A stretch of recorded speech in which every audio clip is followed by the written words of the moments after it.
Hey guys, welcome to the Liberal Hive Mind, a channel solely focused on exposing the abundant hypocrisy of the left. Now, I don't want to get your hopes up, so take it all with a grain of salt, but it is actually quite possible that we are seeing the beginning of the end of the leftist mainstream lamestream media. Folks, the lying left and their corrupt left-wing network cabal might be facing utter collapse. You know, I'm sure it's been a fun run for them and they've enjoyed the power while it lasted, but ultimately, what's the power source? Where does that power come from? You guys are probably taking the word right out of my mouth. Money. The great American dollar. Well, it seems like the bucks are drying up and drying up fast as these leftist networks are cratering into almost non-existence. Nobody's watching anymore. And so what we might be seeing here is a great sell-off or a total reimagining of these networks in a desperate attempt to rehabilitate their image. And that right there might spell the end of the fake news leftist media. And so, of course, if we're talking about fake news leftist media, where do we start? Well, of course, right at MSNBC. And well, get this, friends. MSNBC's parent company, Comcast, is now apparently looking for a buyer for the network. Yep, like I told you guys, it's total, utter collapse. Let's talk about it. We got some stuff to get into, so let's roll the tape. All right, friends, so take a look at the headline right over here. It's over for Democrats. Comcast to sell MSNBC and Oprah's Oxygen network. Comcast, the media powerhouse behind NBC Universal, is stirring up major buzz in the entertainment industry. The company recently announced that it's considering a significant move, separating from several of its top cable networks, including MSNBC, CNBC, Bravo, and Oprah Winfrey's Oxygen. The surprising revelation came from Comcast president Mike Cavanaugh during the company's third quarter earnings call, and it has left media analysts and TV enthusiasts asking a ton of questions about the future of these beloved channels.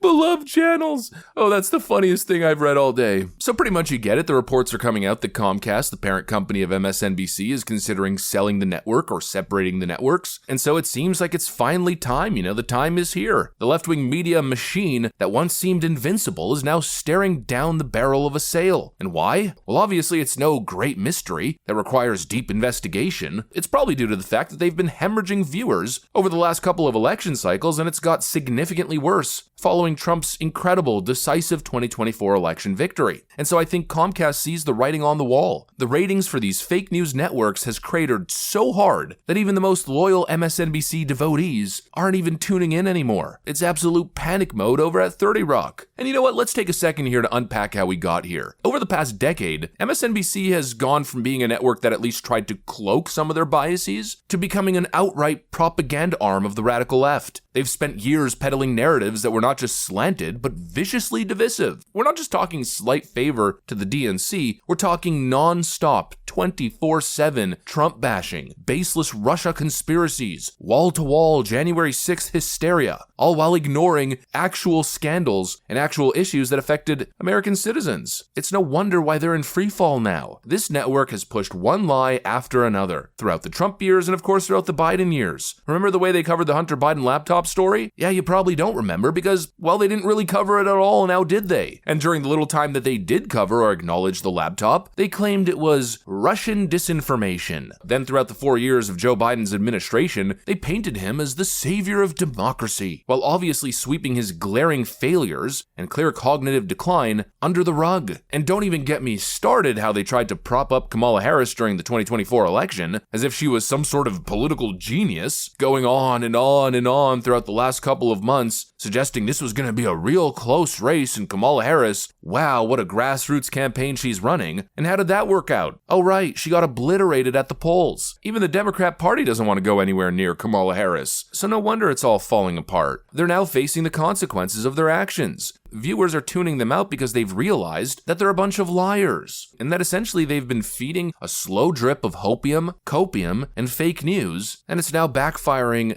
big time. And of course, instead of taking accountability for the lies that they've spread, the clear election propaganda that they were engaged in, what are they doing? Well, they're certainly not taking accountability, that's for sure. No, instead, what have we seen coming out of the mainstream left? Finger pointing at all the so-called disinformation from independent journalists and alternative media networks networks that were actually reporting the facts. It's the same old song and dance. If you don't like the message, blame the messenger. MSNBC got it wrong. They lied. They lied about everything. They misrepresented what was actually happening. And when it all backfired, they just had all their hosts go on a bunch of horrible racist tirades targeting the white working class, white women, Latino men, black men, the list goes on. The fake news chickens are finally coming home to roost. That's what it feels like. It feels like this is the ultimate good guys winning ending. You know, the jig is finally up. And a lot of these networks are realizing that constant left-wing fake news, bias garbage is no longer in demand like it once was. Anti-Trump hysteria no longer sells like it did, and the culture has clearly shifted. And I think also the mainstream media is realizing that now that Elon Musk has bought Twitter, well, that's now what they have to compete with. And obviously, considering the growth that we've seen on Elon Musk's X, there's a clear demand for real conversations. Not this nonsense. Right now, you see it there on your screen, in that place is particularly chilling because in 1939, more than 20,000 supporters of a different fascist leader, Adolf Hitler. As important as Trump's fascism is, and is the lead story every day, his cozying up to dictators, but this is what voters know right now, that he is killing us. I'm talking about us women. He's killing us. For a man who said he was going to assassinate for treason the chairman of the Joint Chiefs because he didn't support him on January the 6th, who has said just in recent days he was going to execute Liz Cheney with a firing squad, 9 guns pointed and shooting at her face. A man who has said that he was going to shut down CBS because he didn't like how they edited an interview. A man who said he was going to be a dictator from day one. And so the big bucks behind a lot of these networks, I think, have made that realization, and they're going the path of Elon Musk. Maybe not to the same extent. I don't think they have the same ethical credibility, let's call it, but it seems like there's a market shift. There is no more demand for fake news. They have been fully exposed. They have exposed themselves. You know, at the end of the day, it feels like this is a reckoning for the corporate media. They bet everything on pushing a radical agenda, and now they're paying the price. You know, following the Obama years, socialism was certainly in. Ooh, look at me, I'm such a fancy posh leftist. But viewers are waking up, and people are turning to alternative sources these days because they're tired of being lied to. And as we know, real change is always downstream from culture, and so it seems like the culture has changed, and that's rendering these old leftist beacons of fake news essentially into outdated fossils that can no longer compete. You know, maybe it's time for a real change. You know, maybe it's time for Elon Musk to buy MSNBC. It certainly could happen. I doubt it, but it could happen. But whether or not something that crazy happens, at the end of the day, doesn't really matter. The importance is that it feels at least as though something's happening. You know, almost like the universe is healing or something. The fake news leftist propaganda era might actually be behind us, and we might be in for an era of mainstream media and journalism reform. The simple fact is these networks cannot continue. They're running their networks into the ground. It's all coming to a crashing ending, and that means change is coming. Anyways, that's pretty much what I got for you guys on this one. Hopefully you enjoyed the video. If you did, make sure to leave a like and possibly subscribe to the channel. Thanks for watching, and I'll see you on the next one.